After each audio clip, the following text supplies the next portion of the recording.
Millones de personas están eliminando la pasta de sus dietas. ¿Sabes por qué y si realmente deberías hacerlo tú? La pasta, ese alimento tan arraigado en nuestra cultura y paladar, se ha convertido en el centro de un intenso debate nutricional. Algunos la demonizan por su contenido de gluten, mientras otros la defienden como una fuente de energía esencial.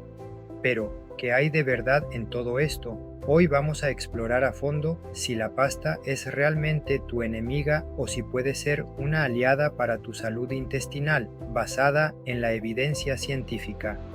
Prepárate para desentrañar los mitos y verdades sobre el gluten, la sensibilidad y el bienestar de tu microbiota.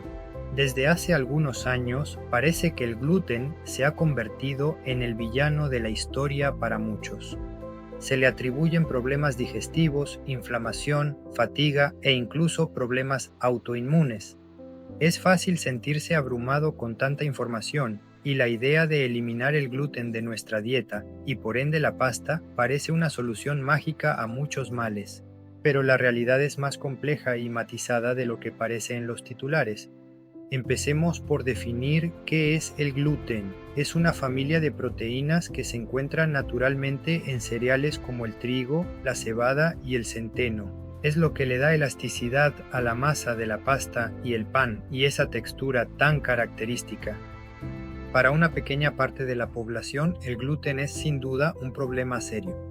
Hablamos de la enfermedad celíaca, una condición autoinmune donde la ingesta de gluten daña el intestino delgado, causando malabsorción de nutrientes y una variedad de síntomas. Para estas personas, que representan alrededor del 1% de la población mundial, una dieta estricta sin gluten es absolutamente vital para su salud. Luego está la sensibilidad al gluten no celíaca. Aquí la historia es un poco más turbia. Estas personas experimentan síntomas similares a los de la enfermedad celíaca, hinchazón, dolor abdominal, fatiga cuando consumen gluten, pero no tienen el daño intestinal ni los marcadores autoinmunes de la celiaquía. Su diagnóstico se realiza por exclusión y por la mejora de los síntomas al retirar el gluten de la dieta. Aunque su existencia es reconocida, los mecanismos exactos aún se investigan y se estima que afecta a un porcentaje mayor que la celiaquía, pero sigue siendo una minoría. Ahora, ¿qué pasa con la gran mayoría de la población que no tiene enfermedad celíaca ni sensibilidad al gluten diagnosticada, pero aún así se siente mejor sin gluten?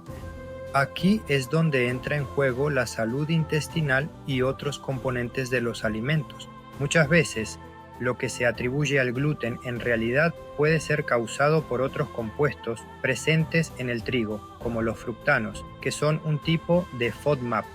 Los FODMAPs son carbohidratos fermentables que pueden causar gases, hinchazón y dolor en personas con síndrome de intestino irritable. Es decir, no es el gluten en sí, sino otros elementos en el trigo los que provocan la molestia. Y aquí viene el punto clave. La pasta, especialmente la refinada, es un carbohidrato que, si se consume en exceso y sin otros nutrientes, puede impactar los niveles de azúcar en sangre.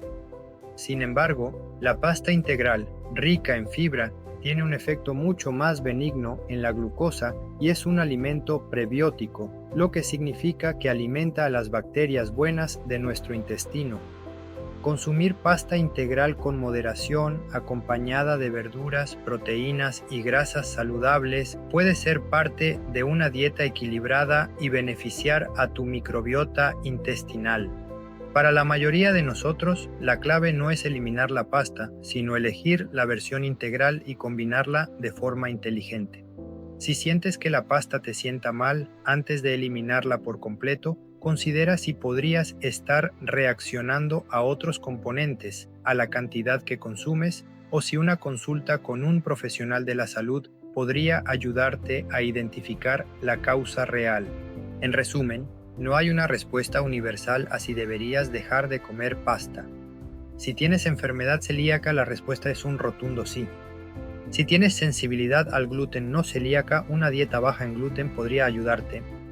Para la gran mayoría, la pasta integral en porciones adecuadas y dentro de una dieta variada puede ser una fuente de energía y fibra que incluso contribuye a una salud intestinal robusta.